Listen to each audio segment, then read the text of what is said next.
Pasamos ahora a la segunda etapa de la educación romana, la etapa de influencia helénica, que va del siglo III al siglo I a.C. En esta etapa, Roma se había expandido por todo el Mediterráneo, y esto había provocado la acentuación de diferencias entre clases sociales. Además, se vivían las consecuencias de la invasión de la cultura helénica que había iniciado con Alejandro Magno. En cuanto a educación, la enseñanza general era humanística. Además, comenzaron a existir dos tipos de escuelas privadas, las de enseñanza griega y las de enseñanza latina. Dentro de ellas, la enseñanza se dividía en 3 periodos. La primera era el ludus magister, que iba de los 7 a los 12 años, y que a diferencia de la etapa anterior, ya participaban los niños y las niñas. Se estudiaba la lectura, escritura y cálculo, además de que había castigos corporales. El segundo periodo era el grammaticus, que iba de los 12 a los 16 años, y que tuvo una gran influencia griega. Se estudiaba la retórica, la oratoria y las matemáticas, así como se practicaba música y gimnástica. Finalmente, como enseñanza superior, existía el rhetoric. Era un tipo de educación de estilo jurídico-político, donde se enseñaba la oratoria principalmente. Era una clase de escuela de derecho, inspirada en la filosofía y en la retórica griegas. Ahora podemos entrar a la última etapa romana, la imperial, que abarcó del siglo I a.C. al 5 después de Cristo. En este periodo se crearon las escuelas municipales por Julio César, así como la implementación de becas por Trajano.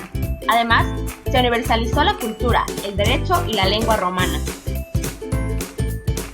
La educación era de estilo imperial, pues se buscaba la nacionalización y utilizaban la educación pública como herramienta para poder romanizar a todos los pueblos. La figura del docente era tan importante que los emperadores cedieron derechos de ciudadanía a maestros griegos de artes liberales, además de que los profesores de educación media y superior estaban exentos de impuestos. Las etapas de la educación eran prácticamente iguales que el periodo pasado, empezando por la literaria, después la gramática y finalmente la retórica. Pero no podríamos irnos antes sin hablar de la pedagogía romana, específicamente de las aportaciones de Cicerón y Quintiliano. Cicerón fue un romano que vivió en la época de la República, en tiempos de muchísima corrupción. Estudió Derecho, además de que se hacía llamar estoico, pues solo vivía con lo necesario. Y le daba muchísima importancia a la ética civil, por lo que después fue llamado padre de la patria.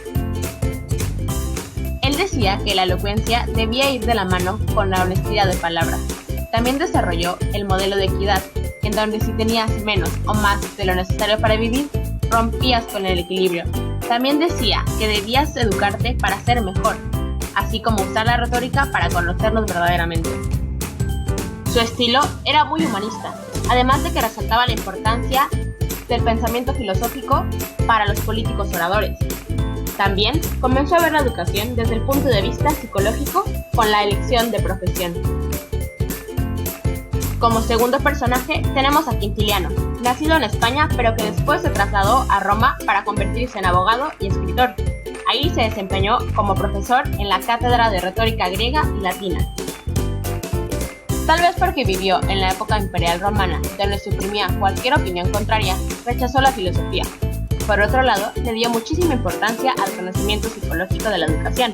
Por ejemplo, resaltó la importancia del juego en la infancia, pues lo veía como un elemento muy bueno para la formación de los primeros años. Resaltó la importancia de contar con excelentes maestros. Asimismo, encontró riqueza en la convivencia entre alumnos. También agregó que se debía tantear los talentos de los niños, así como el uso de figuras movibles para el aprendizaje. Vio al recreo como una buena herramienta para la educación. Por otra parte, habló de lo importante de tener una buena corrección, claridad y elegancia en el lenguaje. Él decía que debíamos fomentar el ingenio de los niños. Por ende, vemos que era un educador muy humanista y espiritual.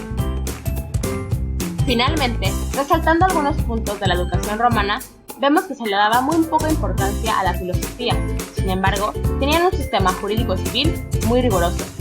La mujer poco a poco fue involucrándose más. Además, se resaltó muchísimo la figura del docente. Esto fue solo un poco de la educación clásica. Puedes investigar más en el libro Historia de la Educación y de la Pedagogía de Lorenzo Luzuriaga.